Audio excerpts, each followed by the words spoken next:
आजचा आपला विषय आहे भारताचे वाढते मिलिटरी टुरिझम किंवा पर्यटन।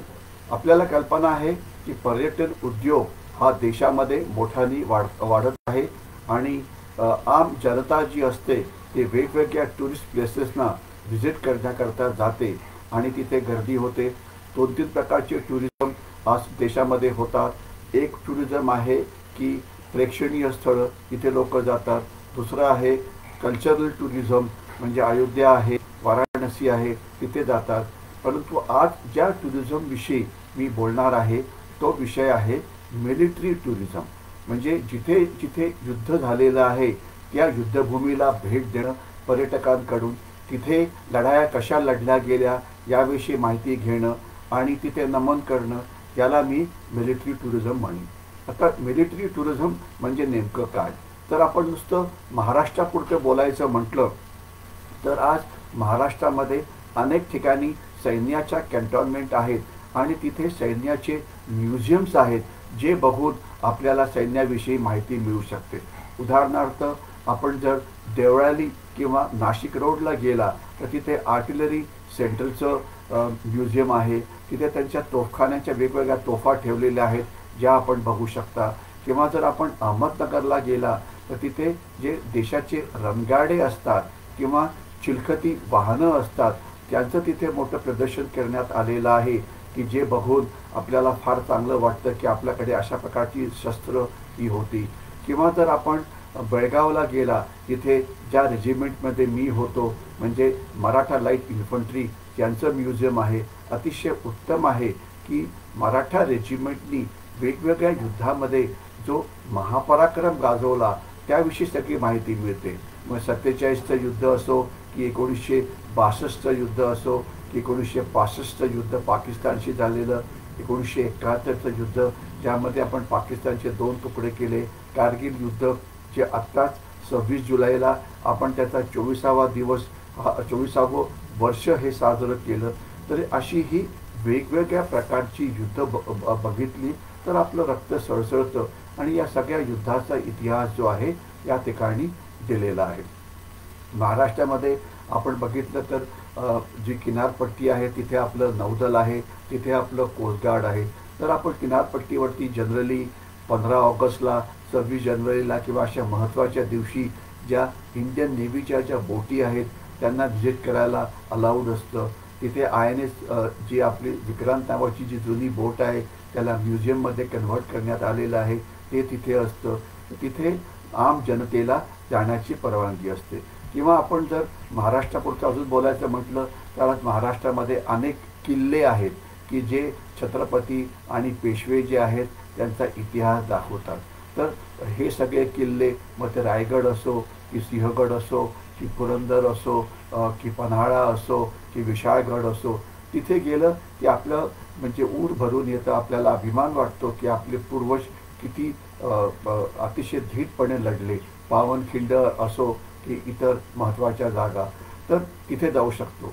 किंवा आपण जर पुण्यापुरतं बोलायचं म्हटलं तर पुण्याला घोरपडीला एक मिलिटरी एक सैनिकांचं असं मेमोरियल आहे ज्याला युद्ध स्मारक असं म्हटलं जातं। तिथे गेलं तर दक्षिण कमांड जे पुण्याला स्थित आहे त्यांचा पूर्ण इतिहास हा आपल्याला तिथे बघायला मिळू शकतो।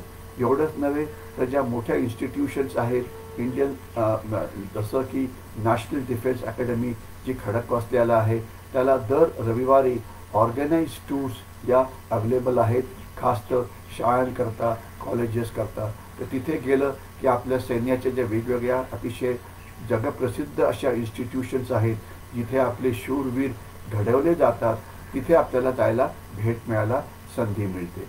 तर महाराष्ट्रामधले किल्ले, मग ते महाराष्ट्राच्या आत असो की समुद्र किनाऱ्यामध्ये असो, ते आपण नक्कीच बघायला पाहिजे। परंतु अजून आता सध्या देशाने काही नवीन ठिकाणं ही सगळ्यांकरता उघडी केलेली आहेत। उदाहरणार्थ काश्मीरविषयी तर आपल्याला माहितीच आहे। काश्मीरमध्ये आता अनेक ठिकाणी आपण बाय रोड जाऊ शकतो। आता त्या काश्मीरच्या भागामध्ये रस्ते इतके छान झालेले आहेत की त्यामुळे आपल्याला सीमेपर्यंत जाणं, जम्मूपर्यंत असो की LOC पर्यंत असो, ते अतिशय सोपं झालेलं आहे. पहिले काश्मीरमध्ये एकच रस्ता होता. आता जर आपल्याला लडाखमध्ये जायचं असेल तर सरकारने तिथे इतके नवीन रस्ते तयार केले आहेत. नितीन गडकरी यांनी तिथे नवीन बोगदे बांधलेले आहेत. तर त्याच्यामुळे जे पर्यटन आता लडाखमध्ये होतं ते यापूर्वी कधीही झालेलं नव्हतं. उदाहरणार्थ लडाख किंवा लेह जे आहे त्याची लोकसंख्या 3.5-4 लाखाच्या आसपास आहे. परंतु आता पठाणकोटवरून तिथे एक डायरेक्टली रस्ता लेहला जातो, खरदुंगला पास करून एक जातो, अजून एक धर्मशाळेच्या बाजूनी जातो. तर या रस्त्यांवरती इतक्या स्वस्त वेगाने ट्रान्सपोर्ट जातो की तिथे टुरिझम हे खूप सोपं झालेलं आहे. आणि गेल्या वर्षामध्ये 4-5 लाखाहून जास्त टुरिस्ट हे लडाखमध्ये आले होते. आणि ते नुसते लडाखमध्ये येऊन त्यांनी नॅचरल सौंदर्य बघितलं असं नाही, याच्याशिवाय जी युद्धभूमी आहे गलवान, जिथे आपण 70-80 चीनी सैनिकांना मारलं होतं आणि जिथे 20 भारतीय सैनिकांनी आपल्या प्राणाचं बलिदान दिलं होतं, ज्यामध्ये कर्नल बाबू बिहारचे होते. तर या तिथे तुम्ही आता गलवानपर्यंत जाऊ शकता. हे रस्ते तुम्हाला तिथे घेऊन जातात.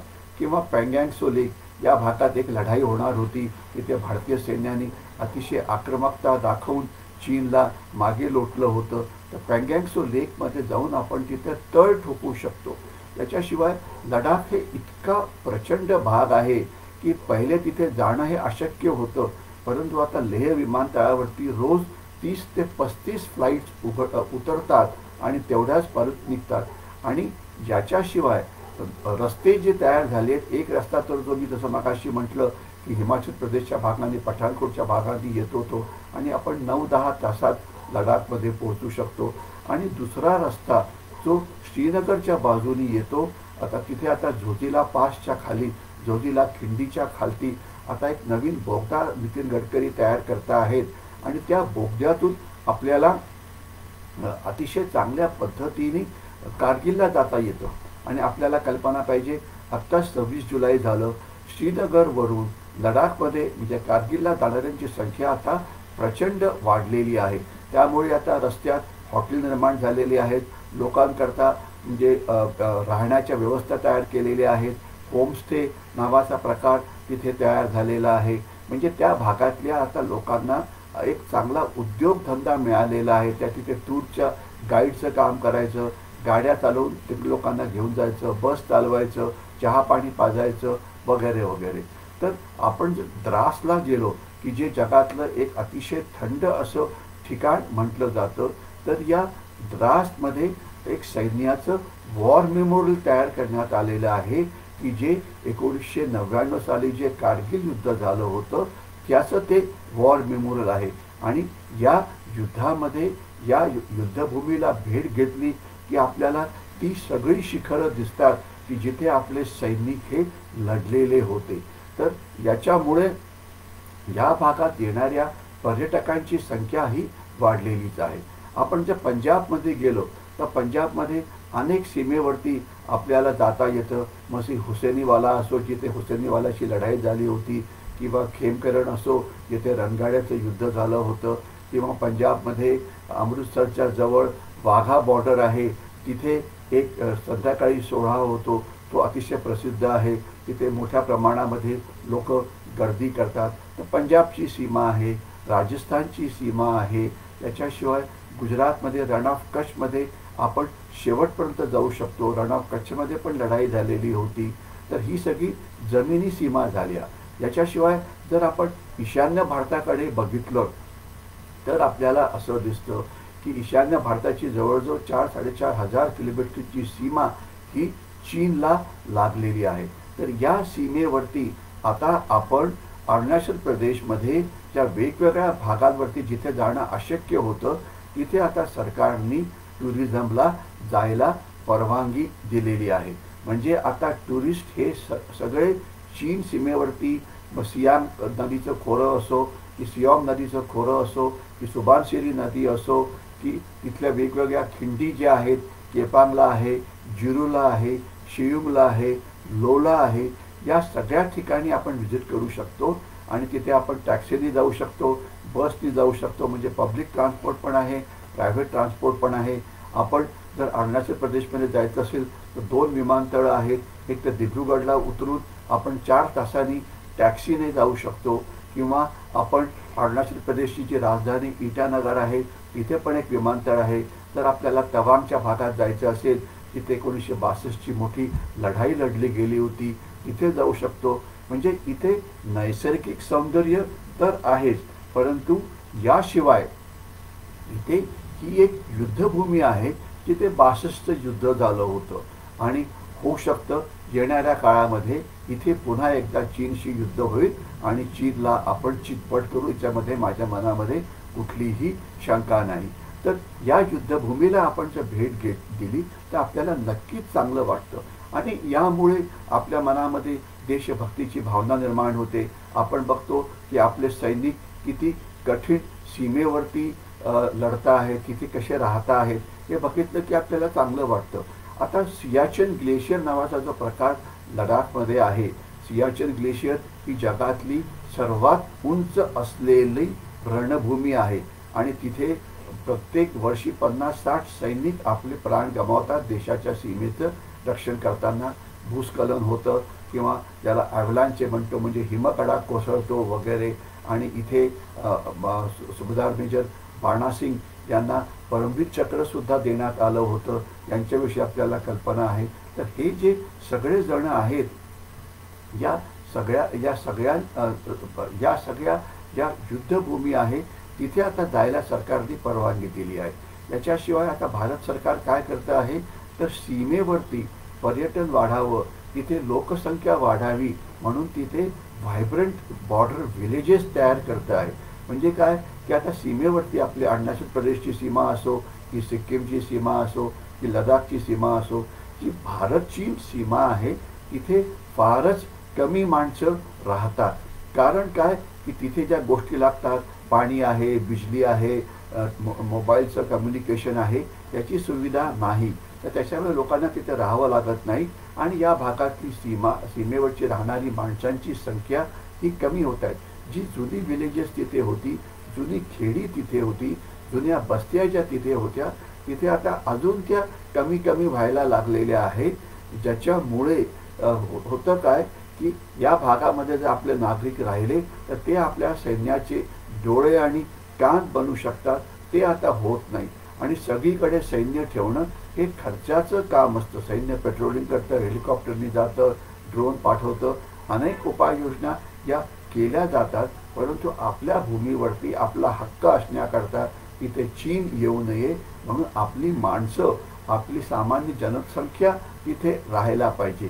ते तिथे केव्हा राहतील, तिथे सर्व प्रकारच्या सोयी सुविधा असतील त्यावेळेला.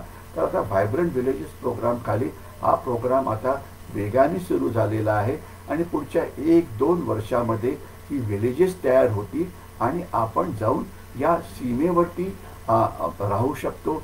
आणि तिथे सीमा किती डिफिकल्ट आहे, सीमेचं रक्षण करण्याकरता आपल्याला काय करावं लागेल, अशा प्रकारच्या गोष्टी स्वतः डोळ्यांनी बघू शकतो. लक्षात असावं, आता भारतीयांकडे आज प्रत्येक वर्षी 4 ते 5 कोटी भारतीय हे परदेशामध्ये प्रवास करण्याकरता जातात. युरोपमध्ये असो की अमेरिकेमध्ये असो. आणि तिथे गेलं की आपल्याला काय दाखवलं जातं, तिथे गेलं की तिथे असलेले जुने किल्ले, तिथे असलेली समजा समुद्रकिनारे, तिथे असलेलं नैसर्गिक सौंदर्य. परदेशामध्ये असलेल्या नैसर्गिक सौंदर्यापेक्षा आपल्याकडे हिमालयामध्ये त्याच्याहून जास्त सौंदर्य आहे.